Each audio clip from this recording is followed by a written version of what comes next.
Luganda tuzze nate ate nga bulijjo olunaku olwaleero lwakuna kamala okulaba bano ndyoke mbaanirize bulungi.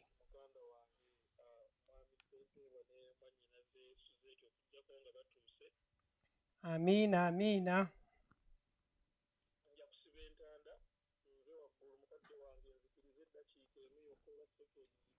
Genda mu maaso.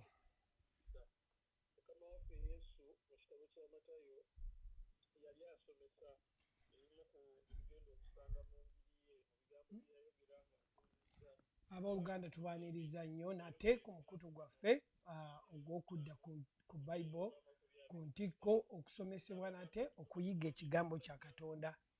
Olwaleero tuyigiriza mu lulimi Oluganda nga bwe twenyumirizaamu okuyigiriza Bayibuli era mbaniriza nnyo mwenna abali ku mukutu guno olunaku olwaleero nga tutandika twagala okwebaza Katonda atuwadde obulamu nate okujja mu maaso ge okuyiga ekigambo kye.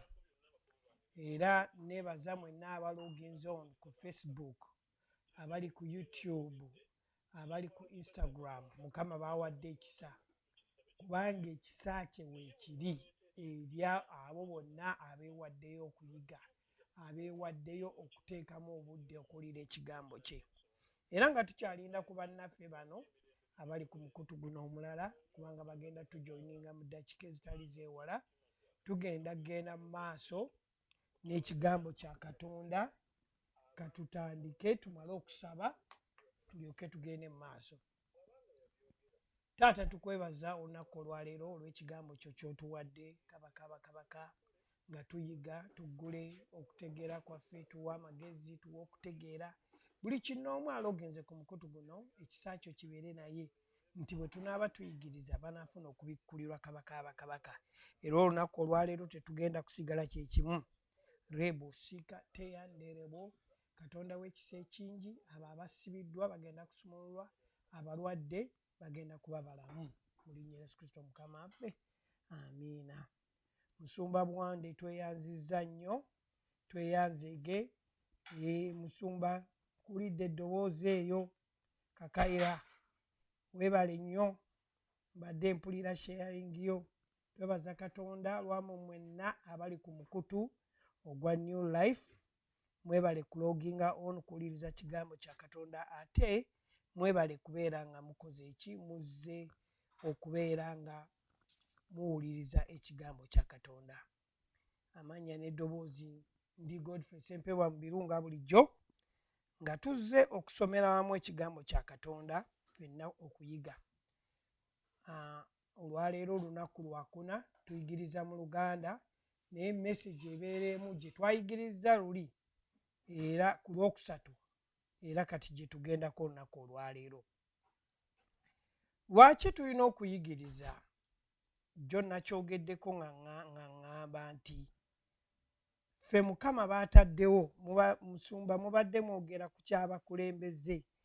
Abakulembeze bali mu mutawaana munene nnyo kubanga buli omu abatunuulidde. Abakulembeze buli omu abatunuulidde. Abalala babatunuulira okulaba obukyamu bwe bakola, abalala babatunuulira okubeera nti emabega waabwe babayimiriddeko bamanyi nti ono gwe nnywereddeko. Kati kiri eri bo okubeera nti bayigiriza ekintu ekituufu. Tugenda kusoma wano nga tetunnatandika, tugenda kusoma wano mu Timoseewo ekyokubiri essuula 2 n'olunya olwokubiri.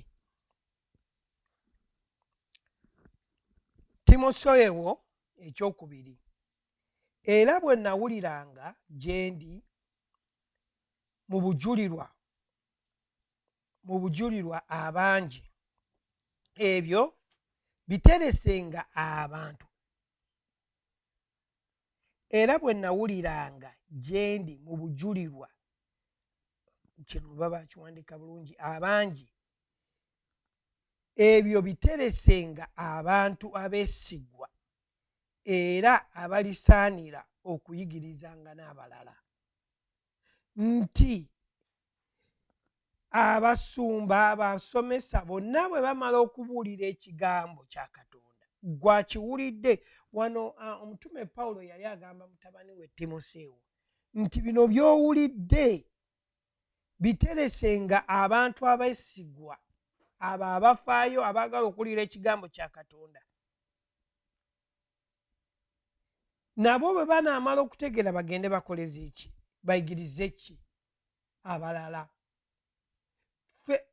Mwenna abali ku mukutu guno n'abandaba Katonda ku olwaleero, kikwetaagisa nga ggwe omukkiriza okussaayo obuvunaanyizibwa okubeera nti omusomesa yenna bw'ajja okuyigiriza oyina ekitabo n'ekkalaamu osobole okumanya, kubanga kikwetaagisa okusoma ebyo byakuwadde osobole obitegeera. Bwe tusoma mu byawandiikibwa tulaba Yesu ng'ayogera. Baali basoma ekyawandiikibwa ekiri mu Yokaana 5:39 nti bwe tusoma ebyawandiikibwa tulina kulaba ani? Tulina kulaba Yesu, oyo eyaliwo eyakwekebwa mu ndagaano enkadde, newankubadde abamu baali baafunako glimpse ekyo ekyasuubizibwa, naye kati mu ndagaano empya yalabisibwa gye tuli. Yokaana 5 ekitabo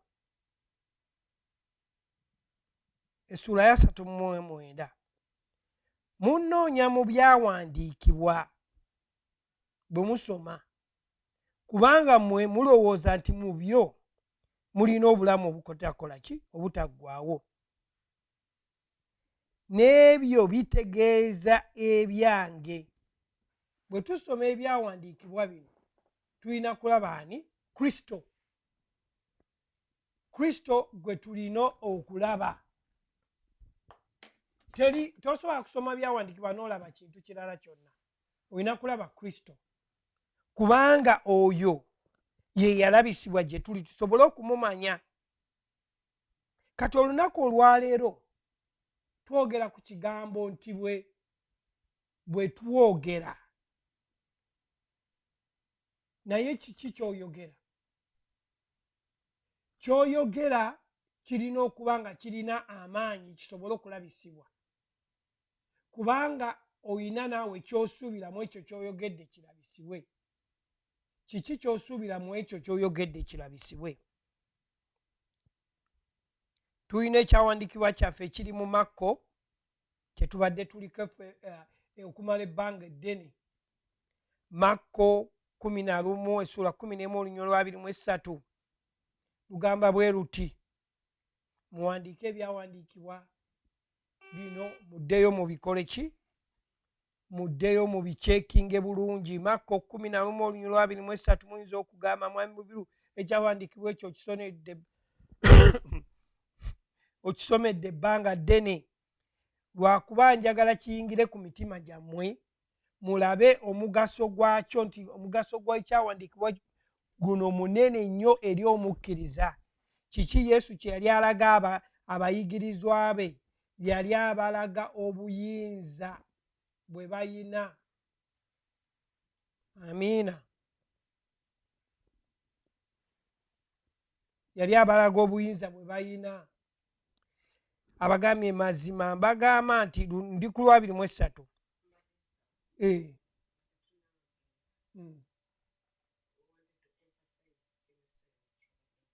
Okay. Timbadde ngamba olese ekyawandiikibwa ekya Timoseewo. Osobola okuddamu kuno okisoma? Okay, ekya Timoseewo. Ekya Timoseewo ekiri mu Timoseewo 2:2. Okay, kankiddemu nkisome. Era bwe muwuliranga gye ndi mu bujulirwa bw'abangi, ebyo biteresenga abantu abeesigwa era abalisaanira okuyigiriza n'abalala. N'omala n'osoma. N'ensoma Yokaana 5:39. Munoonya mu byawandiikibwa kubanga mmwe mulowooza nti mu ebyo mulina obulamu obutaggwaawo. N'ebyo bye bitegeeza ebyange. Amakulu g'ekyo tiwali Timoseewo agambiddwa kuba nti ebigambo bino abikwata ebigambo bino ekigambo kya Katonda, ekigambo Yesu ono akikwata ate nga akisomesa abalala. Kati amakulu obadde mwogera ku bakulembeze nti abakulembeze bano omulimu gwabwe kwe kusomesa ekigambo kino kubanga kwe kuyitibwa kwabwe okusomesa abalala n'abalala okufuuka abayigirizwa nga buli generation to generation egenda etwala paka Yesu lwalikomawo. Mu Yokaana essula 5 olunyi lwa 39 olusomye agambye nti Yesu ayogera nti munnoonyeza mu byawandiikibwa naye ebyawandiikibwa byogera ku nze. Kati baani be yali agamba? Yali agamba Abafalisaayo n'abawandiisi kubanga bo bali mu ndagaano eno ebyawandiikibwa y'endagaano enkadde erina ekisuubizo ekiraga nti kigenda kujja. Kati kisuubizo yali Kristo ono. Kati kisuubizo ono ye bamujja mu byawandiikibwa ne beerabira nti ebyawandiikibwa byali byogera ku ono. Kati bwe bataafaayo nnyo kwekenneenya byawandiikibwa na mbala eno Yesu gye yali alina kubanga singa baali basoma ebyawandiikibwa bandibadde bakitegeera nti y'ono yayogerwako, y'ono gwe bigamba ebyawandiika. Kati bo baafubanga kudda mu byawandiikibwa. Naffe olwaleero bwe tusoma ebyawandiikibwa naddala endagaano eno enkadde tulina okumanya nti endagaano enkadde erina kutulaga Kristo. Tetulina nnyo okwesiba ku mbeera, weewaawo embeera ezimu zituwa ekyokuyiga but ng'omulamwa ye Kristo kubanga amaze naga nti munnoonyeza mu byawandiikibwa naye ebyawandiikibwa byogera ku nze. Kati ebyawandiikibwa bino eby'endagaano enkadde byonna birina kulaga mbala ya Kristo.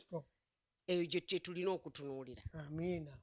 Webale nnyo mukyala Mbiru bannange, abadde mukyala Mbiru yanga yatuwa. Katugenda kuddayo ku kuyigiriza kwaffe okwaleero nti bwe twogera kiki kye tusuubira oluvannyuma lw'okwogera.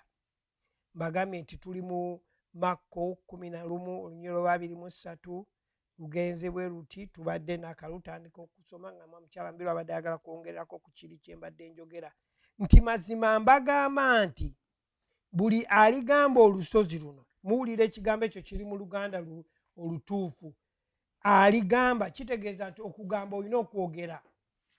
Aligamba olusozi luno nti siguukulibwa osuulibwe mu nnyanja nga tobuusabuusa mu mutima gwe naye nga kkiriza nga kyayogera kirikolebwa alikiweebwa.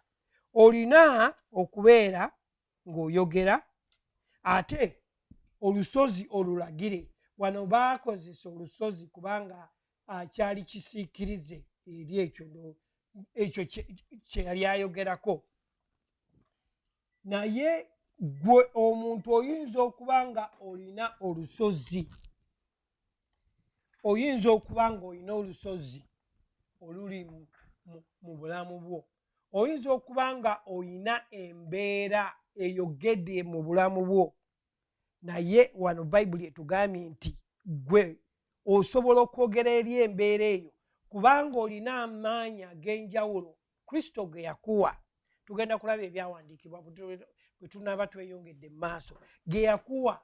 Toyina kubeera intimidated, mutiitiizi. Olina amaanyi ag'enjawulo. Buli ky'onooyogera ng'okkiriza ate ogenda kulagira embeera eyo gigambe n'egyegenda. Amiina. Mu Makko 11:23 agambye nti buli kyetunaayogeranga buli kye tunaayogeranga nga tukozesa obuyinza obutuweereddwa mu kigambo kye. Buli mbeera yonna ebezza ekulumbye toyogera bigambo byo nti nfudde nze zinsanze nze nakatanza. Olina kwogera kigambo kya Katonda. Amiina.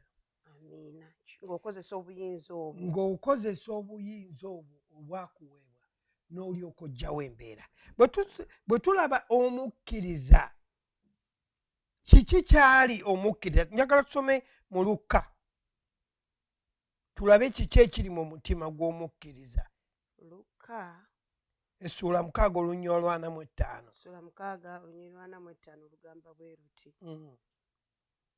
omuntu omulungi ekirungi ekijja mu tterekero akijja mu tterekero omuntu omulungi ekirungi akijja mu tterekero eddungi ery'omutima gwe n'omubi ekibi akijja mu tterekero ebbi kubanga ku ebyo ebijjula mu mutima akamwa ke byogera omuntu omulungi omuntu bamutegeera batya nti amulungi ebigambo ebikuvaamu ebikolwa bye ebibala ebikuvaamu n'empisa zo kubanga muli mu tterekero lye avaamu ebintu ebirungi n'omuntu omubi ekibi akijja mu tterekero lye era kyova olaba Katonda akozesa nnyo abantu abalina emitima emirungi bambi bwe balaba omuntu ng'alina nga bagabi omuntu ali mu need teyeetaga kumugamba nti kaasiibe akkirize nti Katonda yayogedde Mukama functioning so well with such people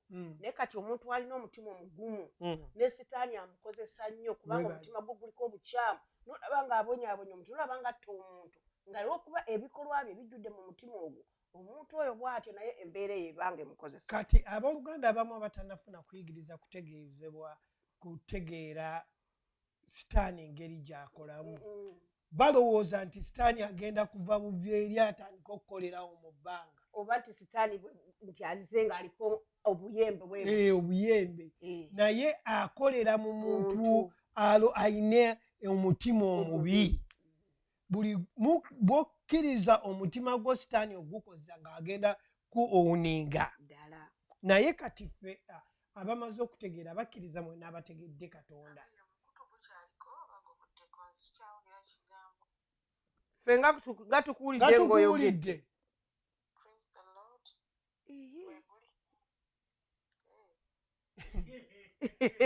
ffe tukuwulira eno gwe totuwulira nga ffe tukuwulira mutuwulira bulungi kati halo Mama Zebia mutuwulira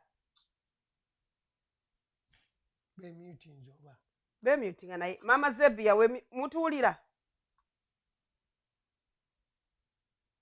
halo Debula mutuwulira bemyutinze bonna okay tugende mu maaso katusubire nti mwewulira mbadde nkyagenda mu maaso okunnyonnyola nti omuntu bw'aba nga alese sitaani omukozesa aba agenda kumu owuninga bwokolindeko mutuwulira bannange mba muyutinze musobole okwogera mutuwulira halo mutuwulira mbalaakwe bali naye teboogera oba tebatuwulira okay kama muting then all participants are muted and they can unmute themselves okay good nti omutima bw'obeera n'omutima omubi oba ogenda okuleka omuwaatwa sitaani akozese kyova olaba nti oyina okulaba nti owaayo akaseera obutaleka mulabe kukola ki kukozesa ng'osoma ekigambo kya Katonda nga weeyuna okumanya ekigambo kya Katonda tusome wano tulabe embala y'omuntu Katonda bwe yamutonda n'amuwa obuyinza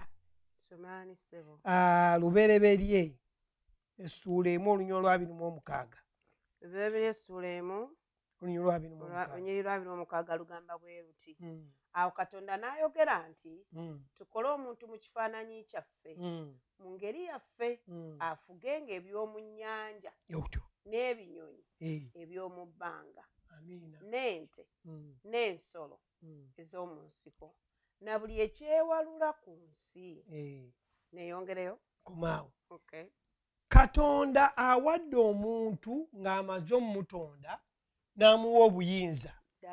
Kati we bakuwa obuyinza ne bagamba nti Sister Suzette tukuwadde obuyinza obukozese, gwe n'otabukozesa ani gw'onenya? Weenenya.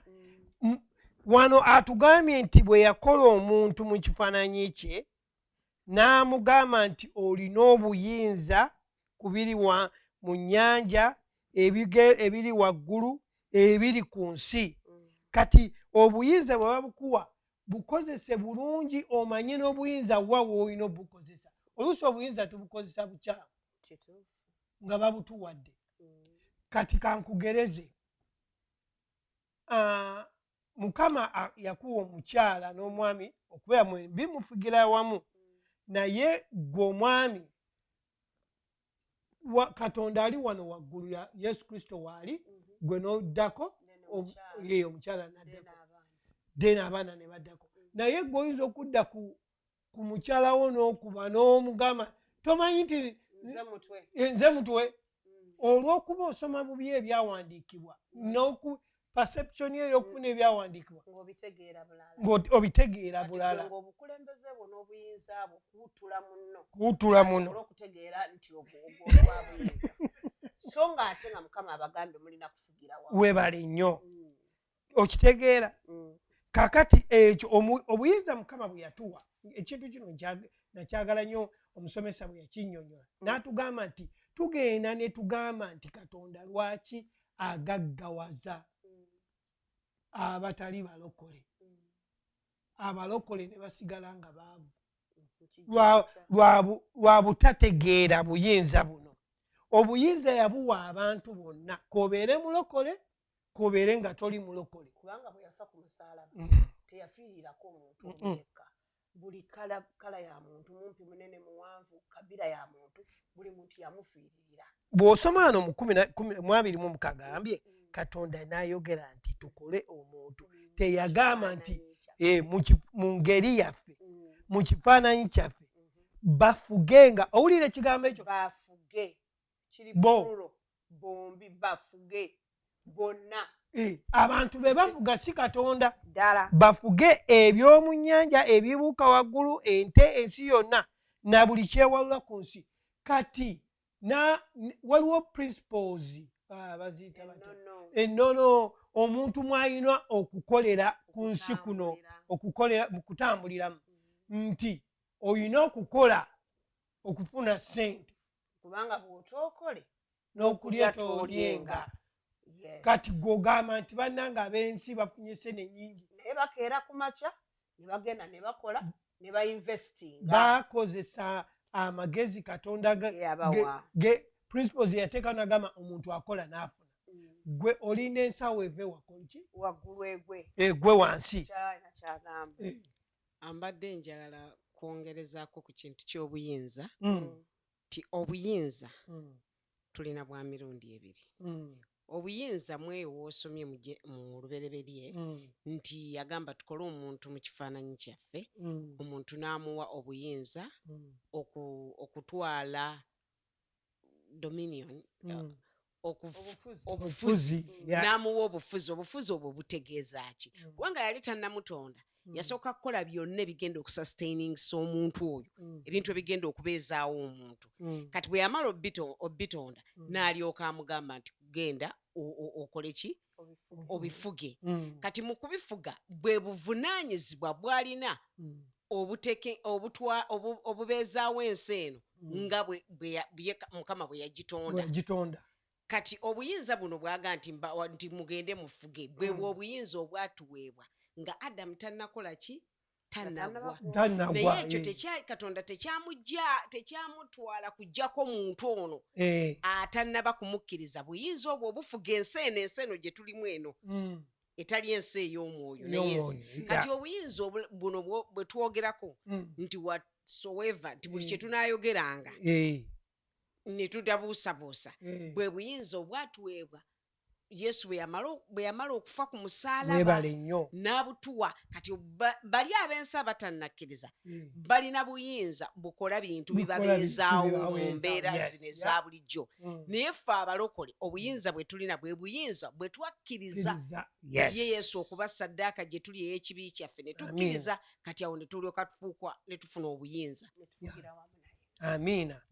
Era bwe tutunula tugenda kulaba ekyawandiikibwa wano mangu tulabe nti Kristo bw'amala okufa n'aziikibwa n'azuukira tufugira wamu neki naye.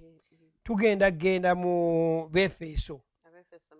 Abefeso essuula 1 otandikire ku 2 paka ku 23. Abefeso essuula 1:2 abo ke yakozesa mu Kristo bwe yamuzuukiza okuva mu bafu n'amutuuza ku mukono gwe ogwa ddyo mu bifo eby'omu ggulu 2:1 waggulu ennyo okusinga okufuga kwonna n'obuyinza n'amaanyi n'obwami na buli linnya eryatula si mu mirembe gino gyokka naye ne mu egyo egigenda okujja 2:2 n'ateeka byonna wansi w'ebigere bye n'amuteekawo okuba omutwe ku byonna eri ekkanisa gwe mubiri gwe ogutuukirira ku oyo atuukiriza byonna mu byonna.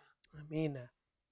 Kati bw'olaba ebyawandiikibwa bino byonna biraga obuyinza mukyala mubiru bw'ayogeddeko nti twakkiriza bwe twafiira wamu ne Kristo ne tuziikibwa wamu ne Kristo mu kuzuukira kuno Yesu bwe yazuukira wano agambye nti amaanyi yali nago mu Kristo bwe yamuzuukiza mu bafu n'amutuuza ku mukono gwe ogwa ddyo mu bifo eby'omu ggulu. Omukono ogwa ddyo tegutegeeza mukono gutegeeza obuyinza kye gutegeeza si mukono nga guno mukono ogwa ddyo nti tudde ku mukono ogwa ddyo guno ogwa right hand no obuyinza waggulu ennyo okusinga okufuga kwonna n'obuyinza n'amaanyi n'obwami na buli linnya eryatula si mu mirembe gino gyokka naye mu egyo egigenda okujja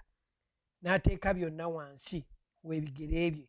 Olwo obuyinza bumuweereddwa. Kati kitegeeza nti obuyinza bwe buba buweereddwa Kristo naawe buba bukuweereddwa weebale nnyo kubanga abeera mu ggwe. Kati kitegeeza nti ekitakutula ekitasobola kumenya sitaani nayo tekikola ki Kristo ekitasobola kusinga Kristo tekisobola kukola ki kusinga. naye olina okujja ku kigere ky'okutegeera weebale nnyo ekyawandiikibwa ekyo n'omanya nti obuyinza buno tebukolera mu kabona oli yekka oba nnabbi oli oba nnamusumba oli gw'omukkiriza. Ffenna atugambye ffenna yatuwa obuyinza n'otwala pozishoni eyo n'okitegeera n'ogamba nti nina obuyinza okwogera erya buli mbeera yonna kubanga wano atugambye nti buli mbeera yonna yakiteeka wansi wa bigere ebyo byonna. So buli maanyi gonna buli ageekizikiza o principalities byonna biri wansi waki w'erinnya lya Yesu. Kyekyo mukyambiru kyabadde ayogerako n'agamba nti kati abakulembeze bano bonna balina okuddayo mu Befeso okubeera nga wali bakola ki waliwo okuyigiriza ffenna tutuuke ku kigera kyali ekyokutegeera Kristo. Omukkiriza nyongereza ku ekyo omukkiriza kyalina okumanya nti ki ekyaleeta Yesu ekyaleeta Yesu kubanga ku lubereberye bwe yali tannafuuka mukkiriza yali nga yayawukana olw'ekyo Adamu kyataatuukiriza kyaleetera kuba ffenna tuva mu Adamu kyaleetera Adamu kyaleetera omuntu ono olwaleero amaze okukkiriza okuba nti yayawukana naye kati ekyo kyali kyayawukana ye mwoyo wa Katonda communicating okuva gyeri ne gye tuli naye kati Yesu bwe yajja omwoyo we yakomawo. Kati mu kufa kuno omukkiriza kyalina okumanya nti Kristo bwe yali afa ekyamuleeta kufiiririra ye nti bwe yafa yafiira wamu naye n'ebibi bye yaziikibwa wamu n'ebibi bye okuzuukira yazuukira wamu mu maanyi aga Katonda agakolera mu ye. Kati obuyinza obwo bw'alina bwe buwakanya buli nkola etali ya bwa Katonda. Kubanga buli kizimbe kitaffe kyataasimba kisimbulwa. So buli kintu kyonna ekitakola makulu mu bwa Katonda kiba tekikola makulu eri gwe omukkiriza. Amiina.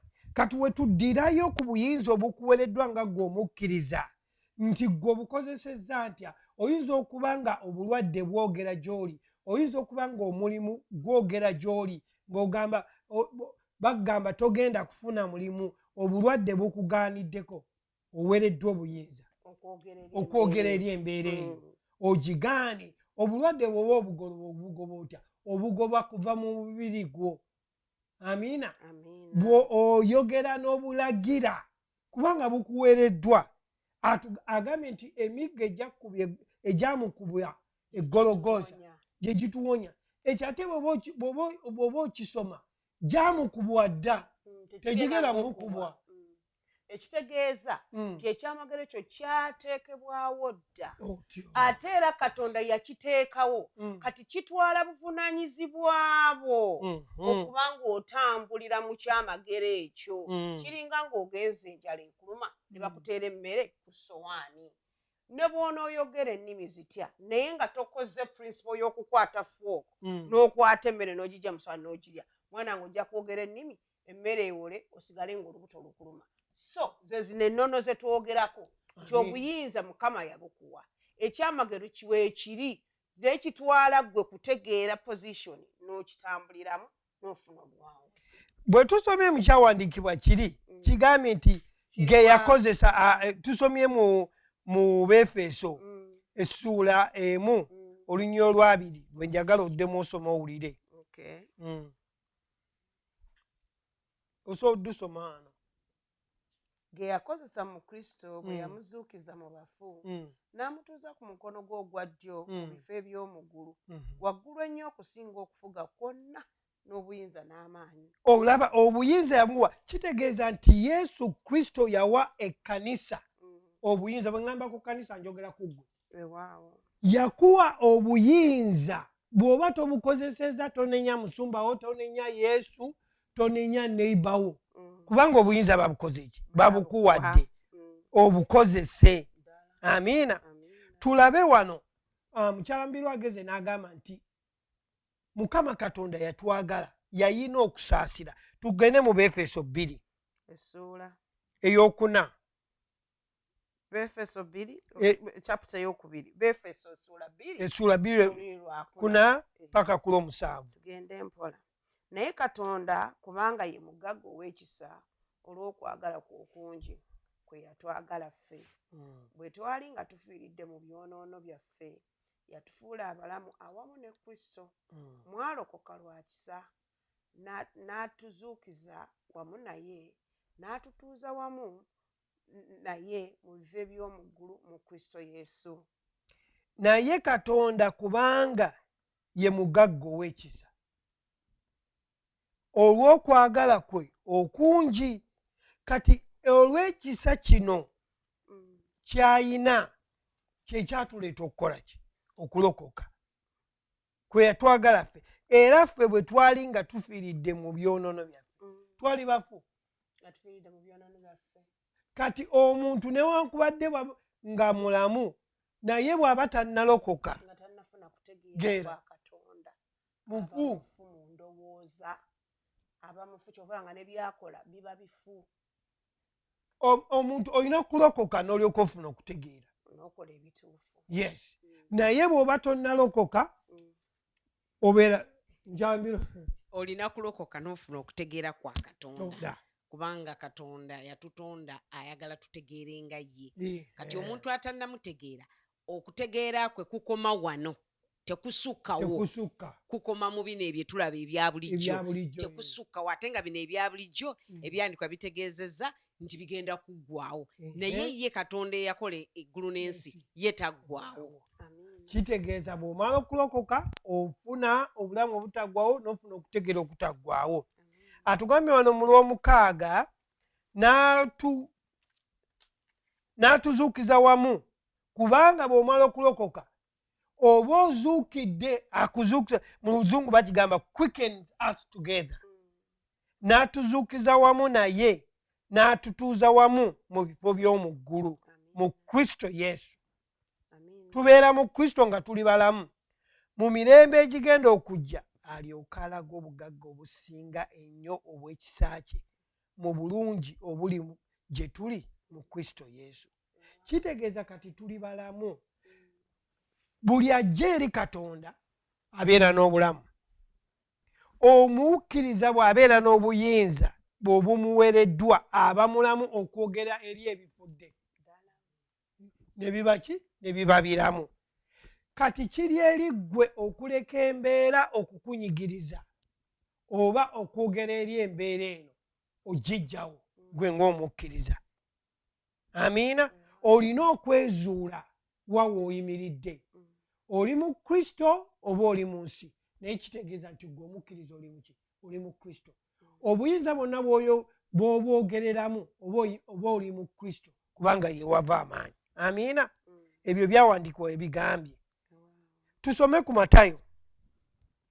Matayo essuula 27 olunyi lwa 46 tulabe Yesu ebigambo ebyamuzuukiza okuva mu ki? Matayo essuula 27 olunyi lwa 46. olunyi lwa 46 lugamba bwe luti. Obudde bwe bwatuuka ng'essaawa ey'omwenda Yesu n'ayogerera waggulu n'eddoboozi eddene. Yesu n'akola ki? N'ayogerera waggulu n'eddoboozi eddene. N'agamba nti Eri, Eri, lama sabakusaani. Amakulu gaakyo nti Katonda wange, Katonda wange, kiki ekikundesezza? Amiina. Ekigambo ky'okwogera kikulu nnyo kyetuva tuzze okuyigiriza obuyinza buno. Obudde bwe bwatuuka ng'essaawa ey'omwenda Yesu n'ayogera, teyasirika. Ayina ebigambo bye yayogera. Sabakusaani, amakulu gaakyo nti Katonda wange, Katonda wange, kiki ekikundesezza? Yali ayina ekyawandiikibwa kye yeekoppako ekiri mu Zabbuli. Ogenda kutusomerayo Zabbuli essuula 26 olunyi olusooka. Dawudi yali awa obunnabbi. Zabbuli 26 olunyi olusooka 22 olunyi olusooka gye yakijja. olunyi olusooka lugamba Katonda wange, Katonda wange, kiki ekikundesezza? Lwaki okunneesamba n'otannyamba n'otawulira kukaaba kwange? Wembadde kati Yesu ebyo ebigambo abijja eri nga Dawudi yabyogera n'abikola ki? N'abyekoppayo mukyala Mubiru. Nga bwe watandise n'oleeta ekyawandiikibwa ekiri mu Yokaana essuula 5 olunyi lwa 39 nti munoonyeza mu byawandiikibwa naye ebyawandiikibwa byogera ku nze. Kati ekyo Katonda wange, Katonda wange, lwaki ondeseewo? Ekyawandiikibwa ekyo akijja mu bunnabbi Dawudi bwe yakola ki? Bwe yalanga biki ono byagenda okwogera. Kati Yesu agenda okujja ng'olredde buli kimu kyagenda okukola kyawandiikibwa. Kati kyava akwata ebyawandiikibwa ebyo n'abitambuliramu nga bwe byalina okukola ki? Okukolebwa. Kati kyekiva kitwala omukkiriza naye okwezuula mu Kristo ono n'atambulira mu kumanya kuno kwe tuyita ebyawandiikibwa, kubanga ebyawandiikibwa bino ye Yesu. Nti buli lw'omanya Yesu ono ofuna okutegeera mu ggwe n'otambulira mu kutegeera okwo. Amiina. Era bw'otunula nnyo ne weetegereza Yesu mu kwogera kwe ebyo ebigambo bye byamuzuukiza omujjawa mu magombe bye yayogera. Yakozesa ebigambo ebyo n'ayogera. Tugenda kusomawo wano Ebikolo by'Abatume essuula 2 tuve ku lunyiriri olwa 27 paka ku lwa 33. Ebikolo by'Abatume essuula meka taata? Essuula 2. Essuula 2 olunyiriri olunyiriri okuva ku lwa 27 paka ku lwa 33. Kubanga tolireka bulamu bwange mu magombe so toliwaayo mutukuvu wo kuvunda. Lwa 28 wanjigiriza amakubo ag'obulamu olinzijuza essanyu n'amaaso go. Olwabiri mu mwenda abasajja abooluganda nnyinza okwogera n'obuvumu mu maaso gammwe ebyabajjajjaffe omukulu Dawudi nti yafa n'aziikibwa n'amalaalo ge gaali waffe ne kaakano olwasatu. Kale nga bwe yali nnabbi bwe yamanya nga Katonda yamulayirira ekirayiro nti mu bazzukulu ab'omu ntumbwe ze alizituuzaako omuntu ku ntebe ye.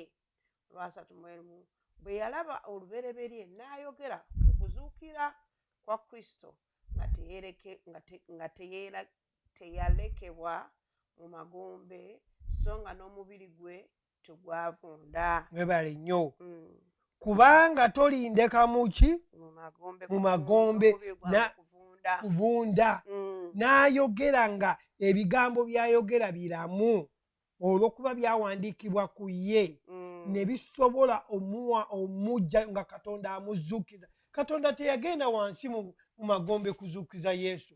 Yesu yategeera ennono ate Yesu yayambala omubiri ogutafa ng'atusomesa nti kino naffe nabwe ogufa manya guno ogufa gwe tulimu nga naffe atuyigiriza nti kuba yawulira byonna by'owulira naye wano bwe yatuuka ng'ali ku musaalaba n'agamba nti yayogera twogera ku kigambo bwangu ki bw'oyogera mu mbeerayo ku kigambo oyo Yesu yali ali nga naye atuuse ku emaze oba bakyogera ku mazaawo nga takyasobola kukola kikweyongerayo bagenda mutta naye mufo kyogamba nfudde nze jjukira yasooka n'agamba ayi Katonda nga lwaki ondese naye n'addamu ne yezzaamu amaanyi n'agamba nzijukidde kyawandiikibwa bannangirirako dda nti tolireka mubiri gwange magombe newankubadde okuvunda. Kati naawe oyinza okubeera mu mbeera ng'ekutiisizza n'oyogerayo ekintu ekigamba Katonda ndese naye omwoyo wa Katonda n'akujjukiza ekyawandiikibwa noga nti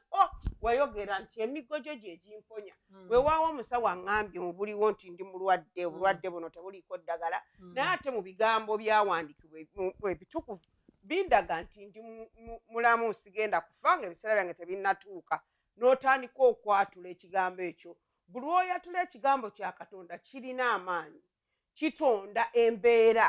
Buli oyatula ekigambo kya Katonda kizaala obulamu mu kintu ekibadde kifudde nti oyinza okwogera n'olaba ng'ekisajjuka toteeka amaaso go ku mbeera wabula kkiriza Katonda oyo paka wofuna ekyamagero kyo. Ate gwe oweereddwa amaanyi saagala okyerabire buli bwe weemanya nti oli mu Kristo kiki ky'oli nti Kristo ali mu ggwe kijja kuwa amaanyi okuyimirira ku byawandiikibwa bino. Naye ebyawandiikibwa bino olina okuba ng'obisoma kubanga Omwoyo Omutukuvu tagenda kujja kujjukiza by'otalina.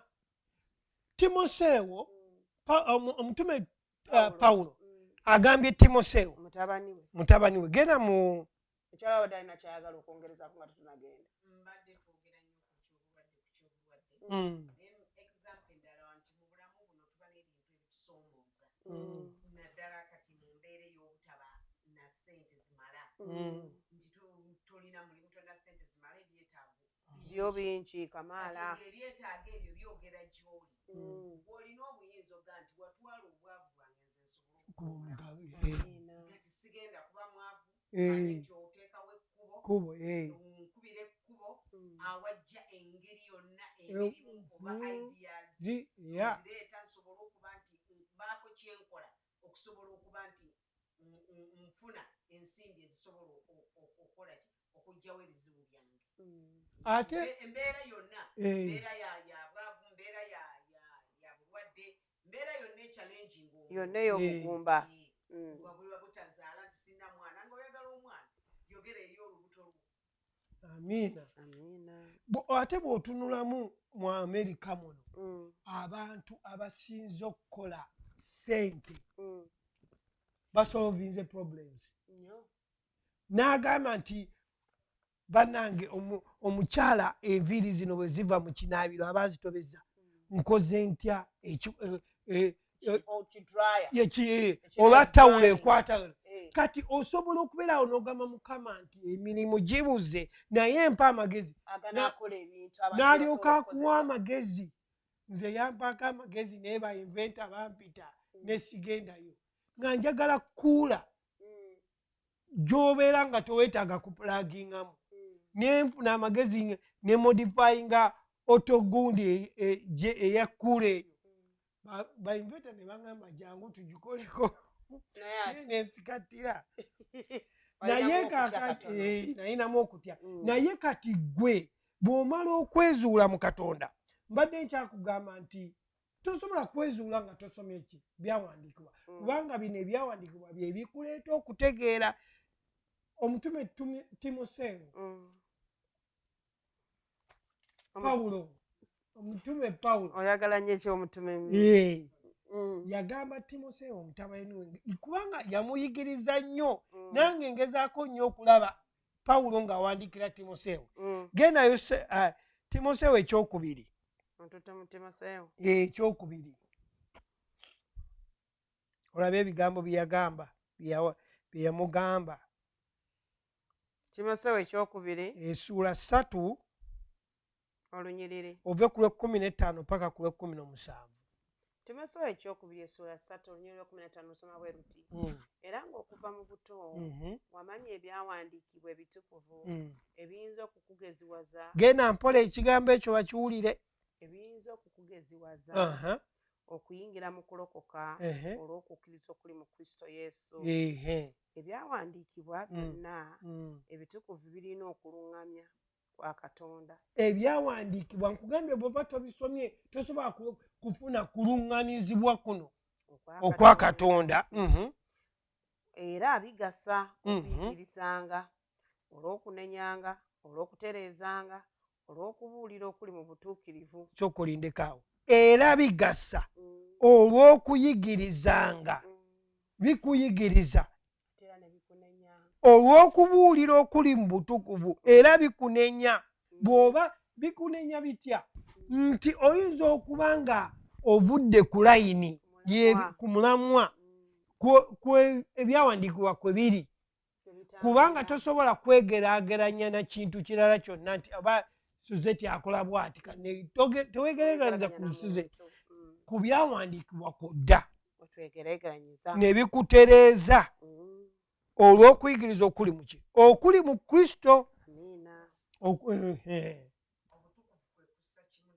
Weebale nnyo.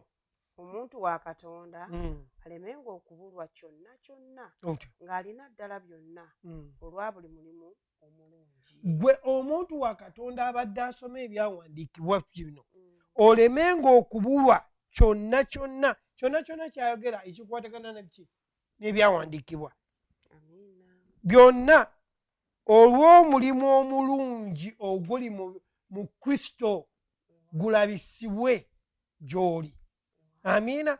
Kati ebyawandiikibwa ogwe ng'omukkiriza olina obbisoma, tolina kukola ki, tolina bireka n'ogamba nti nja kirowoozaako, olina okuddayo. Kati lwaki twagambye nti bw'ojja kukuyigiriza kuno kwe tuyigiriza olina okubeera ne peeni n'ekitabo n'owandiika n'olyoka oddayo osobole okukola ki, okumanya ekyo ekyawandiikibwa. Omukkiriza tuli ku kigambo ky'okwogera. Bwangu ki? Ate kiki ky'osuubira oluvannyuma lw'okwogera? Twayogera luli nti ebigambo omukkiriza by'alina okwogera alina obbisaako omuwendo, kubanga bwe bitabaako omuwendo gwa kuzitowa tebirina kye bigenda kukola ki kukola. Oyinza okuba nga otaddeko omuwendo omukyamu ku by'oyogera, naye twagala osuseeko omuwendo ogulaga Kristo mu ggwe. Amiina. Omusajja wa Katonda Ibulayimu yalina okukkiriza newankubadde emyaka gye gyali gikoze ki, nga n'abamulaba eno aba Global, aba New Life, aba Victory bonna bamulaba nti oyo takyasobola, n'agamba nedda. Tugendeyo mu Pawulo ng'awandiika mu Baluumi essuula 4. va ku ssomo olw'17 paka ku lw'18. kyawandiikibwa nti nkufudde jjajja w'amawanga amangi mu maaso g'oyo gwe yakkiriza ye Katonda azuukiza abafu era ayita ebitaliiwo ng'ebiriwo. 18 Ibulayimu yakkiriza n'asuubira awatasuubirikika alyoke abeerenga jjajja w'amawanga amangi nga bwe kyayogerwa nti ezzadde lyo liriba bwe lityo. olw'19 n'atanafuwa mu kukkiriza bwe yalowooza omubiri gwe nga gulinga ogufudde kubanga yali awezezza emyaka 100 era nga ne Saala mugumba. webali nnyo. olwabiri teyalekayo kukkiriza era teyabuusabuusa mu ebyo Katonda bye yamusuubiza. Amiina. naye n'afuna amaanyi olw'okukkiriza ng'agulumiza Katonda. Amiina. Owulidde bw'agambye nti nga bwe kyawandiikibwa kyali kyawandiikibwa nti nkufudde jjajja waaki w'amawanga. amugamba alina emyaka emekaawo? Amugamba alina emyaka 75. naye wano bwe tusomye oluvannyuma kiga nti wano mu myaka 10 ekitegeeza waayitawo ebbanga ng'embeera eno ŋŋumba eva mu bugumba neetuuka ne mu kufa kubanga omubiri gwe gwali gufudde naye teyatunuulira mbeera ye yali efudde wabula ne yezzaamu amaanyi mu Katonda ng'ali ku kisuubizo nti yansuubiza ngenda kubeera jjajja w'amawanga taata w'amawanga. Kati gwe naawe olina ekisuubizo ye Yesu Kristo yatuukirira mu ggwe. obwo bwe bunnabbi obukyasinza okubeera obukulu ojagati nabbi Godfrey Ndagula ekisuubizo Kristo kye yatuukiriza eyo bwe bunnabbi obukulu obuli mu bulamu bwaffe ate ekisuubizo kye kikola bw'okitambuliramu. Amiina. N'otasagalinga n'otanafuwa mu kukkiriza nga newankubadde ng'embeera ereekaana newankubadde nga n'abakwetoolodde bagamba abiveeko gwe totunuulira mbeera maaso togateeka ku mbeerayo tunuulira oyo eyakusuubiza kigenda kutuukirira paka nga tonnafa mu linnya. Agambye nti n'atanafuwa mu kukkiriza bwe yalowooza omubiri gwe. Kati gw'oyinza okuba nga embeera eyogera ng'oyagala kunafuwa naye tukuzaamu amaanyi olunaku lwaleero. Amiina. Kristo ali mu ggwe w'amaanyi okusinga oyo Sitaani akolera ali mu nsi. ya kaakati saaga ekyambiro ekisuubizo ye Kristo kubanga Ibulayimu kyekyali ekisiikiriza ekiraga kyekigenda okujja.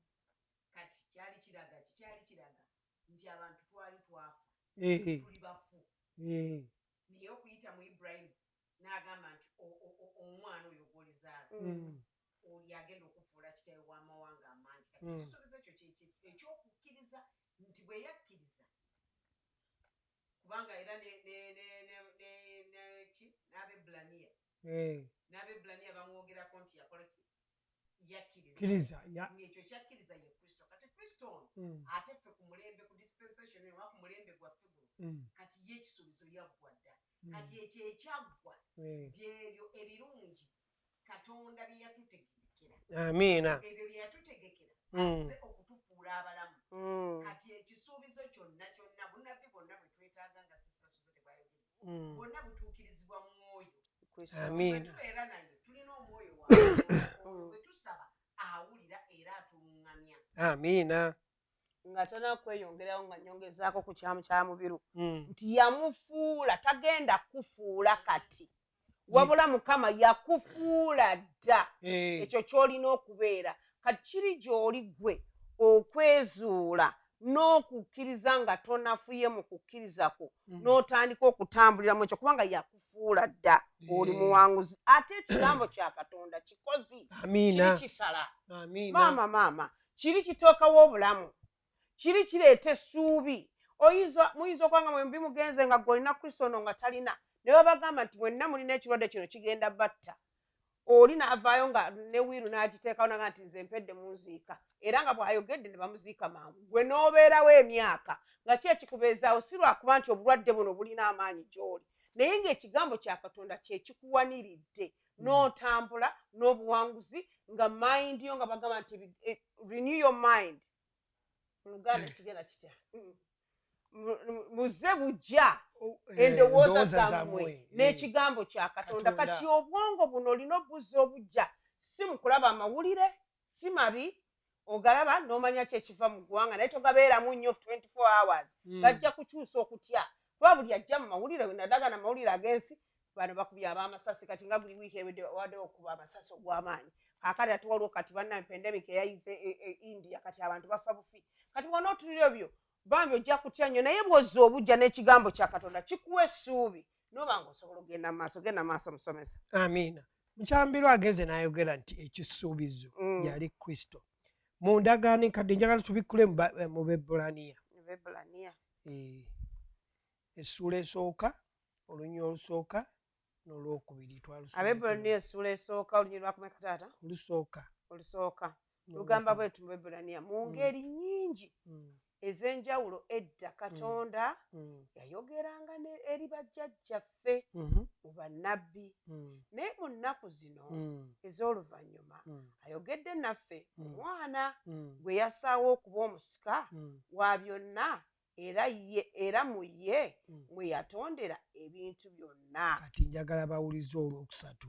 Oyo alaga ekitiibwa kya Katonda era n'ekifaananyi kye naddala bw'ali era abeezaawo buli kintu n'ekigambo eky'obuyinza bwe n'ekigambo eky'obuyinza bwe bwe yamala okukola ekyokunaaza ebibi agenda kukola oba bwe yamala okukola ekyokunaaza ebibi n'atuula ku mukono ogwa ddyo ogw'obukulu waggulu. Bwe yamala okukola obuyinza yabumala dda. Ono bw'oba ng'otegedde Kristo kitegeera otegedde Katonda. Kaakati tulina engeri gye tutategeeramu mbala ya Katonda. Mu ndagaano enkadde twalabanga Musa nga Katonda ayogera nabo mu ki agambye ati Katonda bwe yayogeranga ne baki ne bajjajjaffe ne bannabbi bwe yayogeranga nabo mu kufuna messages ne baleetamu ebyabwe ne bongezaamu ebyabwe naye tutegeera tutya nti baayongezaamu ebyabwe nga Kristo amaze okujja. Kristo bw'ajja ng'olyoka olaba ng'atandika okutereeza ekkanisa webale nnyo ng'olyoka olaba ddala Ibulayimu kye yayogera kyali kituufu otunuulira Kristo. Mu Kristo temuli kutta ng'ate ono yayogera kutta ng'ekyo kitereeza. Bw'ojja eno bagamba nti Kristo yayokya abantu bw'ojja eno manya bano bagamba Eriya yayokya yayitanga omuliro. Bw'ojja eno mu Kristo Yesu yayita omuliro yagamba ati abayigirizwa be temumanyi mwoyo gwe bwaweebwa. Ng'ojja otandika okutegeera Kristo embala ya Katonda mu ye temuli kizikiza mu ye temuli kikutta mu ye kwagala. Amiina. Essaawa ziizino zitudduseko naye bana Ibulayimu ono nze mwagala nnyo teyatunuulira mbeera ye okumanya embeera teyali emu naye naye yamukyalayo kuba naye mukyala we yali agenzegenza emyaka ate agenda mu nsonga naye nga wuno Kristo abagambye bagenda kuzaala mwana bambi era mukyala we n'agezaako n'agamba genda eri Hagayi ng'oti embeera tumanyi oluusi okwesalira amagezi naye njagala okutegeeza Katonda kye yasuubiza kigenda kutuukirira. Gwe tonafuwa mu kukkiriza totunuulira amaaso go togateeka nnyo ku mbeera bw'onoogateeka ku mbeera olwo ate ekigambo kya Katonda kijja kuba tekirina maanyi naye gwe tunuulira ekigambo kya Katonda ekirina amaanyi ekyamuzuukiza mu bafu n'azuukira n'awangulamu naawe atudde ku mukono ogwa ddyo ogwa kitaffe nga yeegayirira akuwadde obuyinza. Olina obuyinza okwogera eri omulimu gwo olina obuyinza okwogera eri abaana bo olina obuyinza okwogera eri embeera ekutuddeko yonna ekulumbye mu linnya erya Yesu oli muwanguzi. Amiina. Abaganda batuwuliriza twagala okwebaza akaseera kamwe ke muwaddeyo ddala okubeera nga muwuliriza ekigambo kya Katonda. weewaawo. Naye twagala obbagamba muddeeyo musome ebyawandiikibwa bino, muddeeyo kubanga engeri yokka gy'olina okutegeera ebyawandiikibwa kubisoma. Ate bw'obisoma obikkulirwani Kristo. Njambi obadde olina kyoyagala okumaliriza. Tumalirizeeyo n'olunyiriri lwa Peetero ekyokubiri essuula emu olunyiriri olwokusatu. Peetero ekyokubiri essuula emu n'olunyiriri olwokusatu. Kubanga obuyinza bw'obwakatonda bwe yatuwa bwonna eby'obulamu n'eby'okutya Katonda olw'okutegeera ddala oyo eyatuyita olw'ekitiibwa n'obulungi bwe ye. Yatuwa. Peetero atunnyonnyola nti byaggwa yabituwa. Buli kye twetaaga mu bulamu yakituwa. Kati ffe tulina okuyimirira mu bifo byaffe. Nti ffe tulina okuyimirira mu bifo byaffe ng'abakkiriza ne tukkiriza ekyo ekyatuweebwa ne kiryoka kikola mu ffe. Amiina. Kubanga obuyinza obwatuweebwa, obuyinza si buyinza bwa muntu wabula obwa Katonda. Tufugira wamu naye, tukolera wamu naye. Kyova olaba tutudde yatutwala mu bifo eby'omu bbanga tufugira wamu naye. Sembeera bwejja jjukira nti toli wekka, ofugira wamu ne Kristo.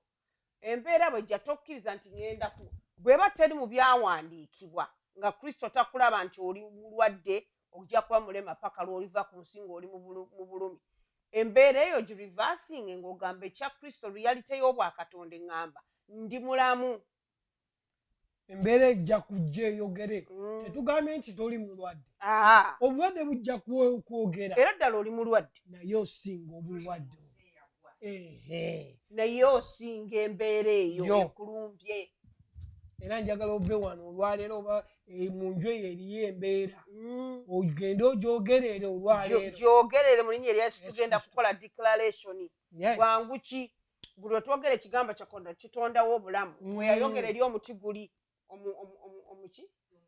omuti ekibala omuti gwatandika okukala. Twogera ekigambo kya Katonda kyo tekikuba eno mu bbanga kitandikira ku root y'embeera ng'egenda ng'eminandira gikala paka we kikutuka. Kubanga embeera yagiwangula dda. Kati yatuyigiriza engeri gye tutambulamu. Twamulaba yatambulanga ng'awonyanga bonna abajogebwanga Sitaani. Kubanga Katonda yali naye. Kati ali wamu naffe tufugira wamu naye. Buli mbeera etakola mu ye kitamuyinza tekituyinza. Amiina. Tuweebaza era tujja kudda olunaku oluddako wiiki ejja nga tutandika ku lwokusatu tugera oluzungu. Happy Mother's Day bamaather mwenna eno weekend y'abamaather. Abamu ku bamaather baffe baagenda naye rest in peace. Bamaather we bali bano abatukuuma nze nina basatu bamaather Mukama yeebazibwe. So happy Mother's Day yonna gye muli buli bamaama bataata nga nabo bwe bamaama niyo bataata ba single father bambi nga tebalina bakyala nga bakyala baagenda oba nga bassemwandu nammwe tuba wishing bwa Mother's Day kuba mukola omulimu gwa ttendo. Bamaather ba New Life mwenna bannange happy Mother's Day gye muli eyo. Twagala nnyo mwebale kulabirira bantu.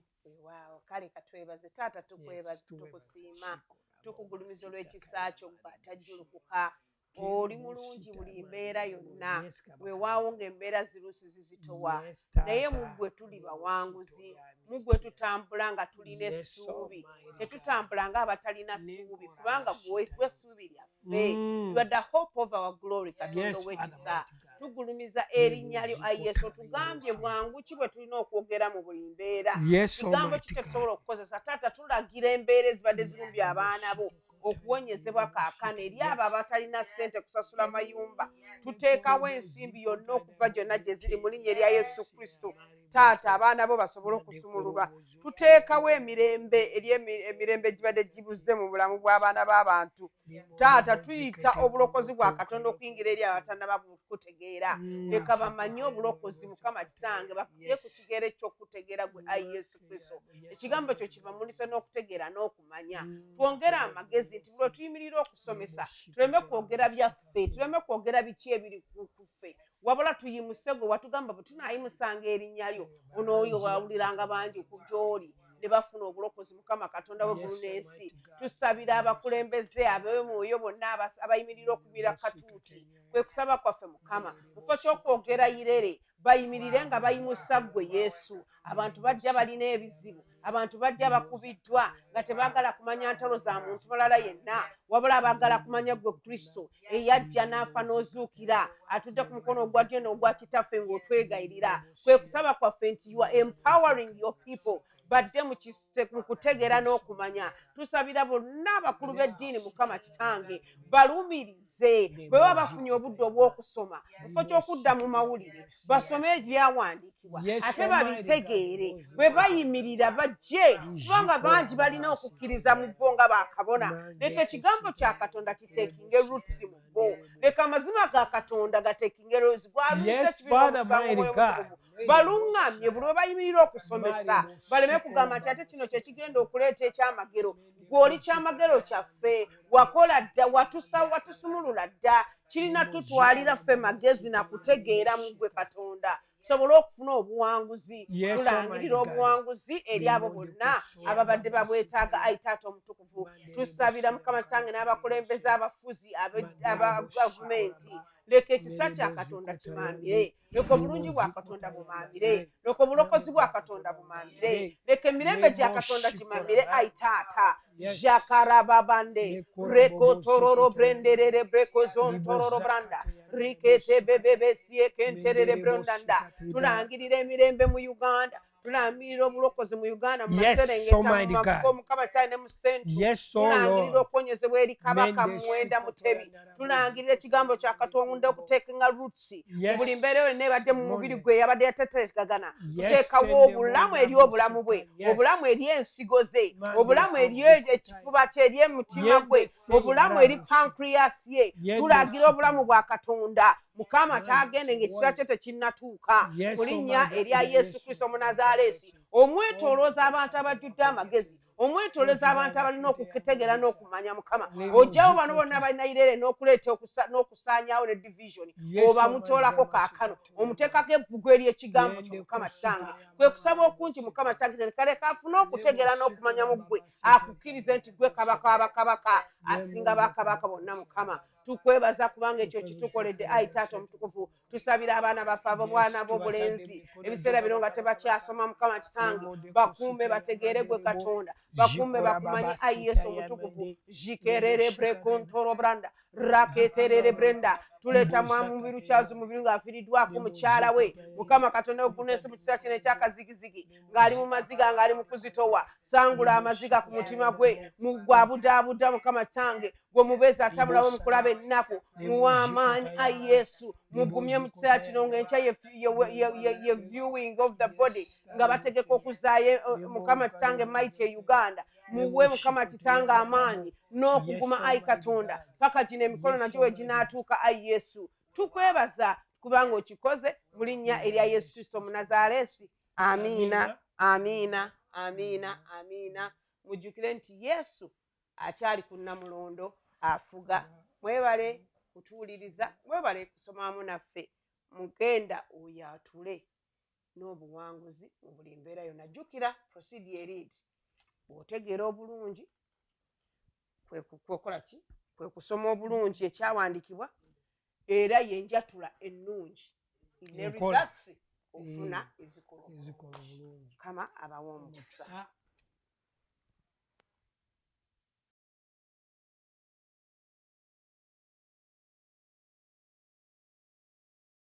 Like a thunder, the Lord